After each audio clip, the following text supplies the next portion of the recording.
দুর্গাপুরে ভোট রক্ষা শিবির তৃণমূলের। সেই ভোট রক্ষা শিবির থেকে রাজ্যের বিদ্যুৎ মন্ত্রী অরূপ বিশ্বাস বলেন, বিএলওদের ওপর অত্যাধিক চাপ দেওয়া হচ্ছে, মানসিকভাবে শারীরিকভাবে ক্ষতিগ্রস্ত হচ্ছে তারা, বাংলার মানুষকে বিভ্রান্ত করা হচ্ছে।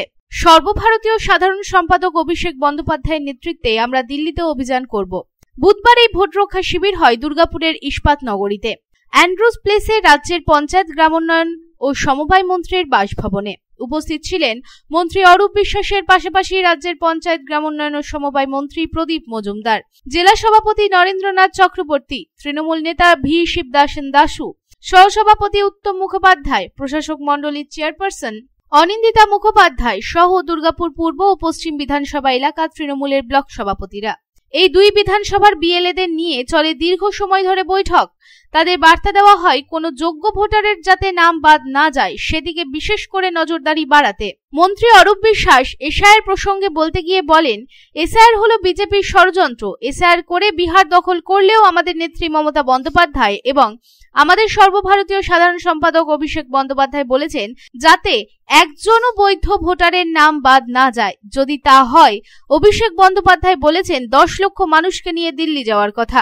যে কাজ করতে 2 বছর সময় লাগা উচিত তা 2 মাসে করতে যাওয়ার কারণে এখনো পর্যন্ত 40 জন আত্মহত্যা করেছেন, কয়েকজন বিএলওর মৃত্যু হয়েছে। মানসিক চাপে অনেক বিএলও অসুস্থ, তাদের ভয় দেখানো হচ্ছে। সেই অভিসন্ধি নিয়ে ওরা বাংলায় এসেছিল, কিন্তু ওরা একটা জিনিস ভুলে গেছে যে বাংলায় মমতা বন্দ্যোপাধ্যায় রয়েছিল।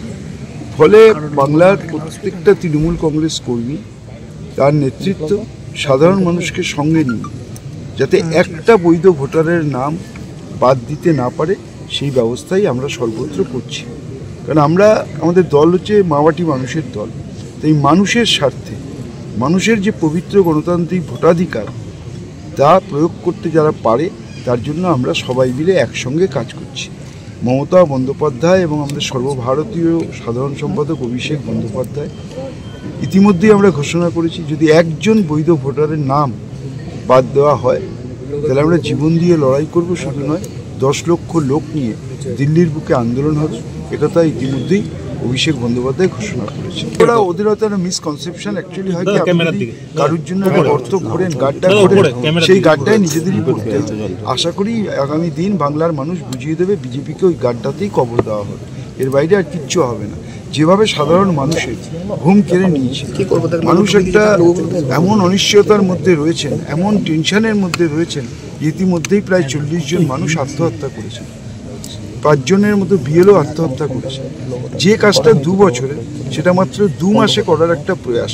এর জন্য নির্বাচন কমিশন একেবারে বিজেপির বিটিম হয়ে কাজ করছে, আর কোনো নেই। এখন এতদিন নির্বাচন কমিশন সবাই জানতো নিরপেক্ষ, তারা একেবারে সরাসরি আমরা বলছি তারা বিজেপির বিটিম।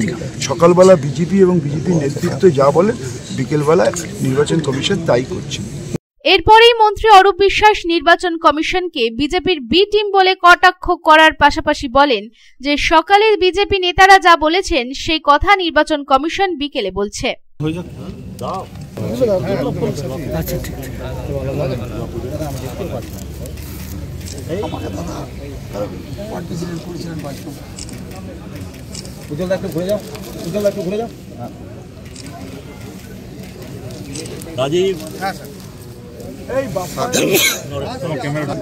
दुर्गापुर থেকে साधन रोजे रिपोर्ट, पब्लिक टाइम्स।